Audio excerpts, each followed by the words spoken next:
আমার পূজা প্রচার করার জন্য ওই মর্তধামে যেতে হবে। তা কি নিয়ে যাবো পূজা প্রচার করার জন্য? তুমি কি নিয়ে যাবে? হ্যাঁ, বেশ, আমি তোমায় কিছু মুচুর খাজানি কলাই দিচ্ছি। আচ্ছা। এই কলাইগুলোকে তুমি বচন তরুণ পরিণত ও, ওই মুগু মুসুর খাসারি কড়াইগুলোকে অসম্মান করে তো করবো। আর কি দেখে দে?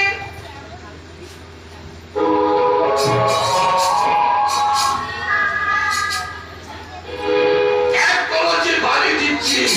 এক কলসি বাড়ি? হ্যাঁ, এই এক কলসি বাড়ি কি হবে বাবা? এই এক কলসি বাড়ি তোমার কাছে হবে অমৃত।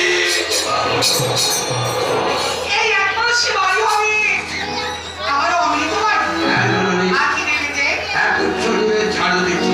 নিমের ঝাড়ু? হ্যাঁ, ওই নিমের ঝাড়ুতে কি হবে রে? তোমার কাছে হবে আশীর্বাদী।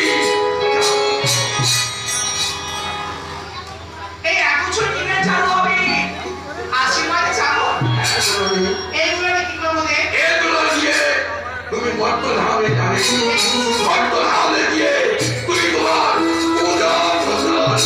আর যদি আমার সেবা পূজা করে আরে কড়াইগুলো বিক্রি করবো রে। বচন তরুণ বিকলাঙ্গ তোমায় বিতরণ করে দেবে।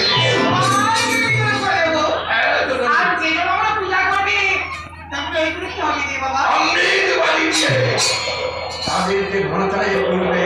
আর আর ওই নিমের ঝাড়ু অঙ্কে ঘুরাইয়ে দিয়ে সব রোগ মুক্ত করে দেবে।